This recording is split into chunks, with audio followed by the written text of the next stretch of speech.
Au cœur de la cité gallo-romaine de Senlis, la rue de la Treille relie la place Lavarande, du nom d'un général du Second Empire mort pendant la guerre de Crimée, à la rue du Châtel, l'ancien Cardo Maximus, voie principale d'Augusto Magus. Traversant la muraille gallo-romaine du IIIe siècle au niveau de la fausse porte Sainte-Bathilde, elle croise la rue de la Chancellerie, puis la rue Saint-Péravy. La rue de la Treille se signale par une concentration d'hôtels particuliers remarquable. À l'angle des rues de la Chancellerie et de la rue de la Treille, donnant sur la place Sainte-Bathilde, l'hôtel des Rivaux appartenait initialement aux religieux de l'abbaye des Rivaux, située près de Luzarches et Chaumontel. L'hôtel s'appuie sur la muraille gallo-romaine, dont l'une des tours est intégrée au bâtiment. Sa façade Renaissance, remaniée au XVIIIe siècle, est bien mise en valeur. Un pilastre central, accompagné de 2 demi-pilastres latéraux, intègre des chapiteaux doriques, ioniques et corinthiens. 2 tours à pans coupés encadrent cette façade.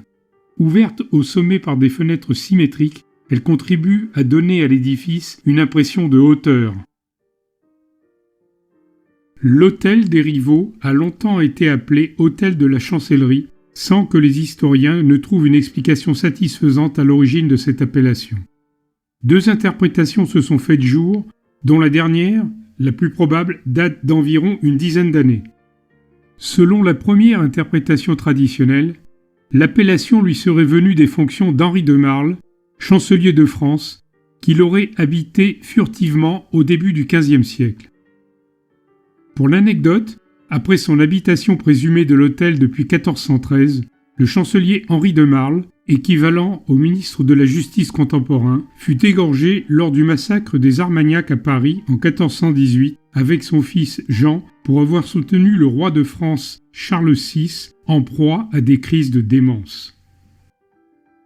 La seconde interprétation est fournie par Michel Lecoy qui, après avoir étudié dans un livre encyclopédique les actes notariaux des transmissions des propriétés privées à Senlis du XIVe siècle au XVIIIe siècle, a réussi à démêler l'écheveau des propriétés environnant la rue de la Treille. À l'extrémité est de cette rue, vers le croisement avec la rue du Châtel, se situaient 3 hôtels.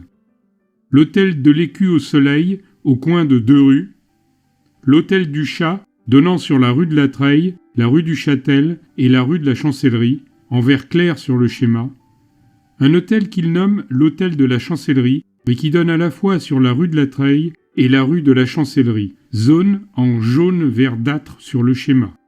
La succession des propriétés de cet ensemble montre que cet hôtel a été occupé soit par des hommes de loi, magistrats, huissiers, prud'hommes, soit par des avocats. Cet hôtel a donc pu jouer le rôle de chancellerie au Moyen Âge. Or, sous les premiers Capétiens, la rue de la Chancellerie s'appelait la rue de la Grande Juiverie. En effet, une population juive implantée de part et d'autre de la rue du Châtel y pratiquait le commerce de l'argent.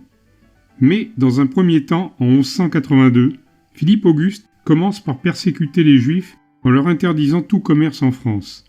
Rapidement, il s'aperçoit qu'il a commis une erreur préjudiciable au commerce du royaume et, quelques années plus tard, il autorise à nouveau les Juifs d'y pratiquer leur activité à condition de limiter les taux des prêts et de faire apposer un sceau par 2 prud'hommes des villes où ils sont installés afin de faire valider ces prêts. À Senlis, c'est à l'hôtel de la Chancellerie, rue de la Grande Juiverie, qu'ils firent apposer le sceau. Les actes notariés montrent que c'est vers 1457 seulement, après le départ forcé des Juifs en 1306, que la rue de la Grande Juiverie devint la rue de la Chancellerie. Enfin, un acte de cession concernant l'hôtel des Rivaux indique que le chancelier Henri de Marle possédait une propriété tenant à cet hôtel et non l'hôtel des Rivaux lui-même. Pour résumer, l'hôtel de la Chancellerie est bien distinct de l'hôtel des Rivaux, qui n'aurait jamais appartenu à Henri de Marle. Le nom de la rue de la Chancellerie provient de l'endroit où les Juifs faisaient valider leurs actes de prêt dans une rue qui s'appelait à l'époque la rue de la Grande Juiverie. Se situant dans cette rue, l'hôtel des Rivaux fut alors communément appelé, par erreur après 1457, hôtel de la Chancellerie. Au sud de Senlis, dans les faubourgs, l'abbaye de Saint-Rémy est fondée au XIe siècle, ou en 795, comme le supposent un certain nombre d'historiens. Lors de la 8e guerre de religion, les troupes de la Ligue, sous le commandement du duc d'Aumale et du duc de Mayenne, assiègent la ville en mai 1589, et les combats provoquent de nombreux dommages dans les faubourgs. Après la destruction de l'abbaye de Saint-Rémy, les religieuses se réfugient à Senlis, dans une propriété attenante à une chapelle Sainte-Bathilde attestée depuis 1268. Aujourd'hui, il ne reste presque plus rien de cet établissement conventuel, maintenant inclus dans une propriété privée. La maison de Saint-Rémy est construite en 1613 pour les religieuses qui veulent agrandir leur domaine. Cette maison est toujours visible de la rue de la Treille.